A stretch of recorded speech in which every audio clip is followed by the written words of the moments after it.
You know how this goes. New project again. 2011 Impala. We're going to do the brakes. Stay tuned. Here we go. Jack it up. First step. I'm not going to show you how either. Just jack it up. Please hit the subscribe button. I really appreciate it. I need to get to that 1,000. We're getting there. We're inching up. So please subscribe. Thanks if you have. If you haven't, help me out a little bit. Thank you. Here's a tool list so far. Got a little torque spit here. I think it's a T30. That's for that stupid, useless screw right there. Yes, it's useless. I'm not even going to debate that with you guys. But anyways, 3/8 drive extension. I got a 13 and 14 millimeter socket for the caliper and caliper bracket, and 3/8 drive ratchet. A special little gizmo for pushing the piston back in the back. You gotta twist it, and it'll go in as you twist it. And a C-clamp for the front. So let's get started. We'll go right here. We'll go ahead and take the caliper loose first, right there, that bolt. And then that bolt. And then I'll go for the caliper bracket second. That bolt holds the caliper bracket on. And there's one down here somewhere, right there. All right, let's zip them out and move on. All right, got the two caliper bolts loose to pop the caliper off. Usually just give it a pry where we get a little, well, I added a screwdriver, FYI, to the tool list. Put it in there wherever you can and give it a little pry until she pops off. Here she is. Now I'm going to get this out of the way so I don't fuck my hose up. So don't fuck your hose up. Alright. Alright, there's the old brake pads, rusty as hell.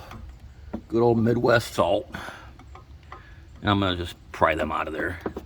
But, kind of need two hands to do that. Oh, they're rusty. Yeah, see all that rust in there? Right there. Right there. Anyways, I'm going to turn the camera off. I'm going to get a screwdriver in there and pry them out, both of them. Then I'll go for those two bolts. Now's a good time to put this to the side and go get its big brother. So, yeah, these are kind of a little bit tight usually, so need a little bit more leverage. All right, I got the caliper bracket off. Yeah, it's rusty, so I popped off the hardware, that stuff. Just pop it off the bracket, get it out of the way, and check your pins. If they're not real free, so they're real nice. I do have a hole in the boot. Yeah. Well, you know what? They'll last longer than the rest of the car. You could put a new boot on there, but I'm not. They move free. That's all I care about right now. They're not dirty. I did pull this one apart already, and they're nice and clean and greased already, so no attention needed on these. If yours are stiff and not moving, take them completely apart, wire brush them, get any dirt out of there, grease them back up, put them back together. If the boots are real bad, replace them too. Ready to take out that Torx screw. What I like to do is just get something, a bar, preferably not your 3/8 extension, but I'm going to use my 3/8 extension. And I'm just going to give a little bit of a tap around there a little bit with my hammer, kind of loosen it up before I try to actually take it out. All right, she came right out. If yours don't panic. Get yourself a 1/4 inch drill bit, go right down the center, a nice sharp drill bit, and drill it out, and you will get to the bottom of this angle on that countersink. You'll get down to the bottom of there, and this is 6 millimeters, so it's just a touch under a 1/4, and that head will break off. Once your drill bit gets down through there, the head will spin off. Then you can get it out. Pull the rotor off. You should be able to get some pliers on there and pull this out. If not, just grind it flush. You don't need it. Trust me, you don't need it.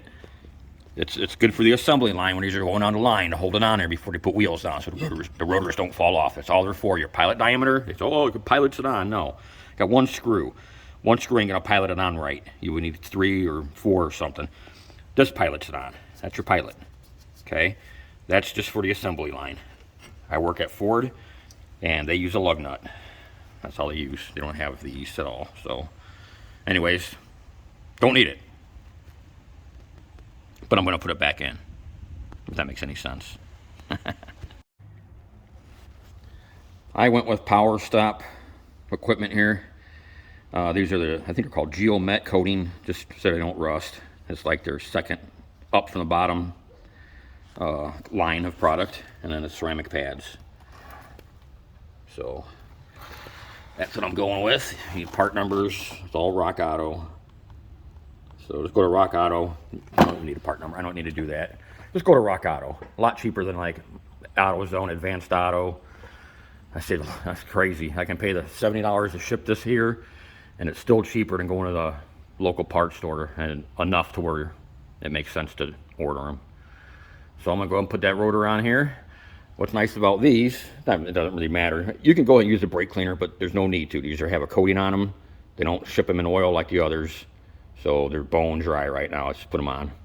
Start the little, oh, that guy, yeah. Ooh, start some controversy.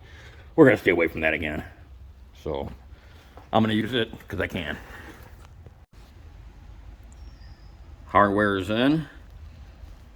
Very important, make sure you get them seated all the way down. Very important, or else you're gonna rustle getting your brake pad in there. So, yep, there you go. I'm gonna break out the lube they give you, lube up inside there where the shoe or the pad slides. So yeah, make sure that's nice and lubed up. And they say to do the back of the pad. I don't know why. So just put a little bit on the back of the pads. The back of the pads, okay? Back, not that side. Okay? Okay. All right, there's the pads in place. Remember the back pad, which is the top one in this view.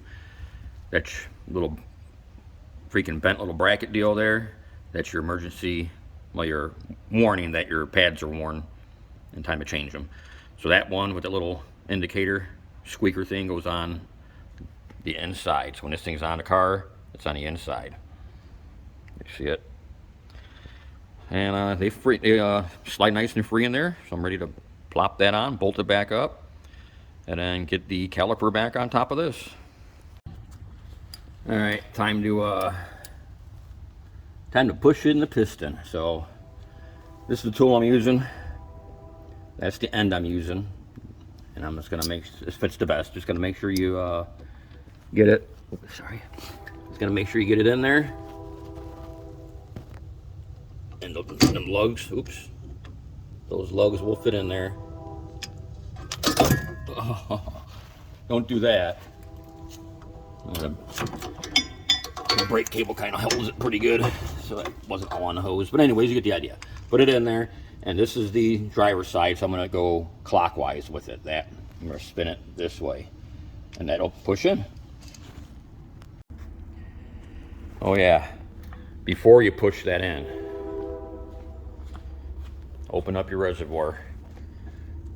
You're pushing fluid back through the system back this way, so it has to have somewhere to go. You got to open that up, let it breathe, and don't forget to put it back on when you're done. Don't forget, I told you so don't blame it on me. All right, there it is. Got the caliper, 2 bolts back in there and mounted. Got to push it down a little bit because the way the bracket's designed, it kind of lets things not rattle. So you got to kind of persuade it to go down. So anyways, once you get both sides done, I like to go set my parking brake a couple times, make sure that the caliper is working, piston's not freezing up. So go ahead and set it, make sure they're tight, release it, make sure they released. Because sometimes these things stick. These calipers are a pain in my ass. So make sure that's working freely. The way this piston went in was nice and free, but sometimes it's the cable. It's the way the cable works. It's a jacked up deal. So anyways, I'm moving on to the fronts. onto the fronts. I think I'm going to do a time lapse here because the fronts are just like the backs. Some, you know, pull the wheel. It's going to be the same configuration, but no emergency brake cable. And these pistons will just pull in with a C-clamp. So I'm just going to probably do a time lapse here. And you can kind of see me how I go about doing it.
That's it.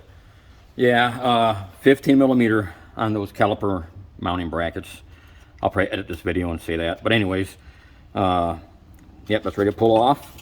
Look at that, all loose. They're not always loose like that. Got lucky. All right, I'm gonna go ahead and do the hardware on this one just like the backs. Lube them up, put the pads in, and reverse the process.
All right, I forgot to push the pistons in, so get the old pad, lay it in there, just get a C-clamp, clamp across there, and pull them in. I'm not going to show you because no big deal. All right, I'll show you. Just put it in like that, and then give her a twist, and it'll pull it in. Jump over to this side. You gotta do the same thing there. Go back and forth. I don't have a good straight pull in the middle, so you gotta go back and forth.